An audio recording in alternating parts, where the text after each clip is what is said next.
সকলকে শুভ সকাল। আপনারা অনেকে হয়তো আমাকে চেনেন। আমার নাম মোহাম্মদ মুজাহিদুল ইসলাম।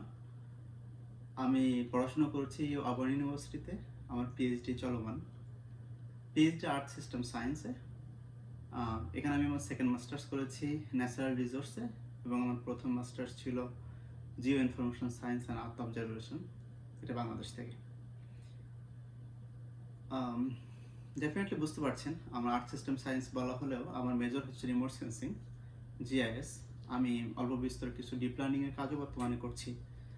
সো আমার অফিসের যে কম্পিউটারটা, ওটার গুড ক্যাপাসিটি পারফরমেন্স আছে। ইভেন আমরা ইউএসএতে সুপার কম্পিউটার ইউজ করতে পারি। তো তারপরেও যারা রিমোট সেন্সিং GIS বা ডিপ লার্নিং ভালো করতে চান, এটা গুড পারফর্মিং কম্পিউটার খুব ভালো একটা investment for the career. So আমি আমেরিকাতে আসার পর সর্ট অফ আমি বলবো একটু আনওয়াইজ ইনভেস্টমেন্ট ছিল। সেটা হচ্ছে এই যে, তো এটা ওই সময় প্রাইস ছিল অ্যারাউন্ড 1800, কিন্তু এটা স্টিল পারফর্মিং ভেরি গুড। কিন্তু যারা রিমোট সেন্সিং জিআইএসে কাজ করেন, আমাদের অনেক সফটওয়্যার এখনো উইন্ডোজ বায়াসড। সো এটা দিয়ে আমি প্যারালাল কম্পিউটিং করার চেষ্টা করলেও খুব ভালো পারফরমেন্স আমি পাইনি। সো চিন্তা করলাম এবার হচ্ছে আমার একটা ডেস্কটপ সেটআপ দিতে হবে, যেহেতু আমার অলরেডি ল্যাপটপ আছে। সো আস্তে আস্তে আমি চলে যাই আমাদের আজকের মেইন আলোচনার দিকে। যদিও আমি চিন্তা করেছিলাম ভিডিওটা কিভাবে করব, আমি পুরোটা কিভাবে সেটআপ দিচ্ছি এটা বলবো কিনা। সো আমি আমার মাইন্ড চেঞ্জ করেছি। সম্ভবত আমি ফুল কিভাবে সেটআপ দিচ্ছি এটা দেখাবো না, বিকজ এটা ইউটিউবে ভেরি অ্যাভেলেবল। আমাদের টেকনিশিয়ান ভাইরা অনেক ভালোভাবে চেষ্টা করে দেখাচ্ছেন ভিডিও দিয়ে। আমার এত ক্যাপাসিটি বা আমার লজিস্টিক্স নাই। আমি রেগুলার ইউটিউবার না, আমি জাস্ট রিমোট সেন্সিং জিআইএস সাইডে কাজ করা মানুষ। সো আমরা প্রসেসর দিয়ে শুরু করি। আমি প্রসেসর নিয়েছি ইন্টেল Core i9 14 জেনারেশন। আমি 13 জেনারেশনটা ফার্স্ট নিয়ে এসেছিলাম। এটা 24 কোরের একটা কম্পিউটার, দ্য প্রসেসর ইন্টেলের। কিন্তু আমি 13 জেনারেশনটা ফেরত দিয়ে আসছি। আমার যেহেতু বেস্ট বাই একটা মেম্বারশিপ আছে, ওটাতে আমেরিকাতে 60 ডেজ পর্যন্ত আপনার প্রাইস অ্যাডজাস্টমেন্ট করে। তো হঠাৎ করে প্রাইস ড্রপ করলো গতকাল দেখলাম। সো আমি হুট করে গিয়ে 14 জেনারেশনটা নিয়ে আসলাম, ওটা ব্যাক দিয়ে। এটার সুবিধা হচ্ছে, এখন বলতে পারেন যে আমি ইন্টেল না নিয়ে কেন রাইজেনের দেখে গেলাম না। রাইজেনের সিমিলার প্রাইস রেঞ্জে আমি হয়তো বা ওদের top নচের 7900X or 7900X 3D নিতে পারতাম, যেটার কোর হচ্ছে 16, মাল্টি কোর পারফরমেন্স সবগুলো হচ্ছে পারফর্মিং কোর, এবং হচ্ছে ক্যাশ মেমোরি হিসেবে মেবি X3Dর ছিল হচ্ছে 128 মেগাবাইট, যেখানে এটা অনলি 36। কিন্তু তারপরেও অনেকে অ্যানালাইসিস করে যারা রিমোট সেন্সিং জিআইএসে, বিশেষ করে হচ্ছে ArcGIS সফটওয়্যার বা এসডির কোনো প্রোডাক্ট নিয়ে কাজ করবেন, আমি যতটুকু আমার এক্সপিরিয়েন্স, এখনো পর্যন্ত এসডি বা জিআইএস সফটওয়্যারগুলো অনেকটাই হচ্ছে সিঙ্গেল কোর প্রসেসরের দিকে বেশি ফোকাসড, বেশি বায়াসড। সো আপনি যদি ভালো পারফরমেন্স পেতে চান, এটা একটা অপশন। আমি অনেক অ্যানালাইসিস করার পরে A24 কোরের 36 ক্যাশ মেমোরির অ্যান্ড থ্রেড মাইট বি 32, আমি এটা বেছে নিলাম। আমার কাছে মনে হচ্ছে এটাই বেস্ট হবে আমার জন্য, এবং এটাই হচ্ছে সবচেয়ে লেটেস্ট।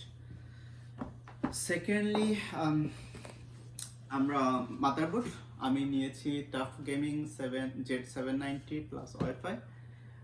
এটা ছাড়া আর একটু দামের একটা নেওয়া যেত, কিন্তু যেহেতু 1700 সকেট সবগুলো এবং এটা 14 জেন সাপোর্ট করে, সেকেন্ড কথা হচ্ছে আমার প্রসেসের সাথে এটা একটা বান্ডেল ছিল, সো দ্যাট আমি $100 সেভ করতে পারছি। সো আমি ওটা দেখে গেলাম আর কি।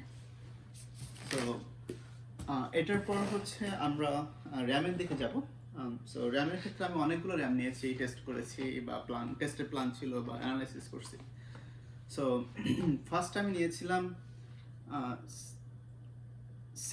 6000 মেগাহার্জের 32 গিগাবাইটের র্যাম। কিন্তু আমি যেটা জানতাম না, র্যামের আবার ক্লাস আছে, ক্লাস 28, 30, 32, 36, 40, সেগুলো ল্যাটেন্সি বলা হয়। সো ল্যাটেন্সি যত কম হবে তত ভালো। তো আমার ওই আগেরটাতে ল্যাটেন্সি ছিল 36, একটা প্রাইসের দিকে বেশি ফোকাস করছিলাম। সো ওইটা আমি ব্যাক দিয়ে আসছি। অ্যাট দ্য মিন টাইম আমি টিমের এটা কিনছিলাম, এটা 48 GB, দ্যাট মিনস 24/24 এবং 6400 মেগাহার্টজের র্যাম, সম্ভবত ক্লাস ছিল 32। আপনারা হয়তো অনেকে টিমের কথা জানেন না, বাট টিম গ্রুপের প্রতি আমার একটা বায়াসনেস আছে। ওদের মেমোরি বেস প্রোডাক্টগুলো খুবই ভালো, খুব ভালো পারফর্ম করে, এতটুকু আমার এক্সপিরিয়েন্স আর কি। সো এটা নিলাম, কিন্তু গতকাল যখন এটা চেঞ্জ করতে গেলাম, অ্যাডজাস্টমেন্ট করতে গিয়ে আমি দেখলাম যে 64 GB এই যে র্যামটা নেই, এটা মনে হয় একটু ভালো হবে, কারণ 48 একটু কাইন্ড অফ অকওয়ার্ড সাউন্ড শোনা যায়। 32, 64, 128 এভাবেই তো আসলে আমাদের হিসাবগুলো চলে। সো চিন্তা করলাম 32 করে যেহেতু পেলাম, আমি পরবর্তী আবার যদি আপগ্রেড করতে চাই 128, দ্যাট শুড বি ইজিয়ার, এবং এটা খুব বেশি অ্যাভেলেবল। টিম গ্রুপেরটা ভালো পারফরমেন্স ভালো হলেও একটু ওদের মার্কেটিং এত বড় কোম্পানি না, সো হয়তো গুছিয়ে উঠতে পারেনি অতটা। সো আমি ফাইনালি এটা দিকে যাচ্ছি, ওটা আমি ব্যাক দিব আর কি। মাচ মোর ইম্পর্টেন্ট ফোকাস রাখতে বলবো হচ্ছে যারা ইমেজ প্রসেসিংয়ে ইন্টেন্সিভ কাজ করবেন, হার্ড ডিস্কের দিকে। আমি হার্ড ডিস্কের জন্য নিলাম হচ্ছে স্যামসাংয়ের not Evo, it's a pro series. Pro সিরিজের সুবিধা হচ্ছে এটা হচ্ছে 7450 megabit per second reading speed, very good performance. এটা অলমোস্ট ডাবল হয়ে যায় ইভোর সাথে দাম, আমি জানি, তারপরেও এটা পারফরমেন্স ভালো পাওয়া যাবে। 2 TB আমি হার্ড ডিস্ক নিয়েছি।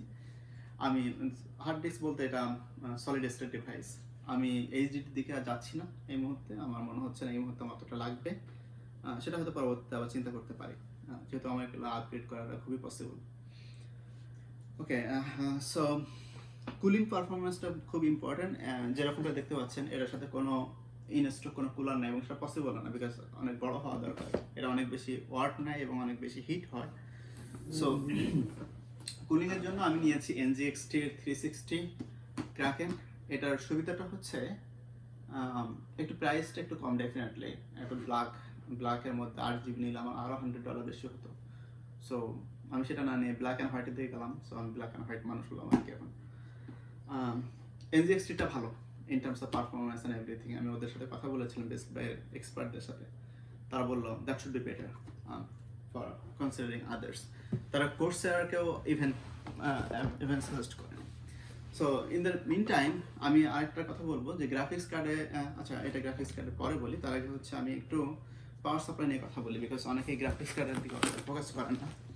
সো পাওয়ার সাপ্লাইয়ের জন্য আমি 750 ওয়াট নিতে পারতাম অথবা 850 ওয়াট নিতে পারতাম। কোর্সের আরও কিছু কম হতো, হয়তো বা $30-40 দাম কম হতো, কিন্তু আমি চিন্তা করলাম 1000 নিয়ে নেই, যদি আমি পরবর্তী গ্রাফিক্স কার্ড আরও বেশি আপগ্রেড বা অন্য কোনো কিছু প্ল্যান থাকে, সো আমার অপশনগুলো আর বারবার খুলতে হবে না বা রিপ্লেস করতে হবে না। সো এটাই আমি নিলাম 1000 ওয়াট কোর্সের। এটা ভালো পারফরমেন্স, আমি ওদের কাছে শুনলাম। নাও আমি যাচ্ছি গ্রাফিক্স কার্ডের দিকে। গ্রাফিক্স কার্ডের জন্য আমি নিয়েছি গিগাবাইটের 16 গিগাবাইটের ভেরিয়েন্ট, 3 ফ্যান, মেবি এটাতে কুলিং পারফরমেন্স ভালো হওয়ার কথা, 4060 Ti। আমি আরেকটা আপগ্রেড নিতে পারতাম, বাট আমি প্রাইসিং বা আনুষঙ্গিক আমি দেখলাম গ্রাফিক্সটা হয়তো একটু কনসিডার করা যাবে, সো আমি ওটার দিকে আর খুব বেশি করলাম না।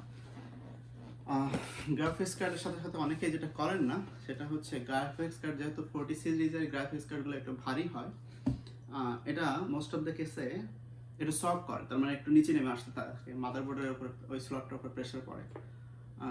আমি সাজেস্ট করি যে অ্যাটলিস্ট একটা সাপোর্ট থাকা। সো সেই সাপোর্টটা হচ্ছে এটা। এটা অনেক হয়তো চিনেন না, এই জন্য আমি ইনস্টলেটটা খুলে একটু দেখাচ্ছি।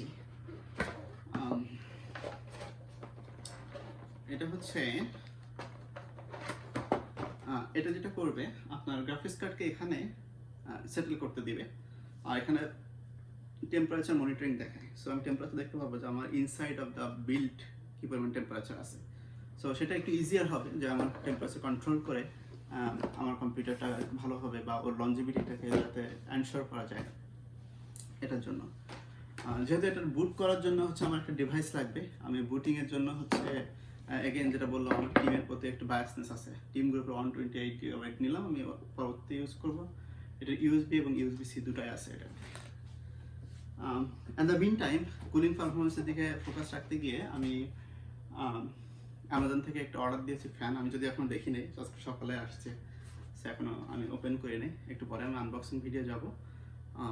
তো এটা যে বড় জিনিসটা এখনো পর্যন্ত বলি নাই সেটা হচ্ছে আমাদের ক্যাসিং।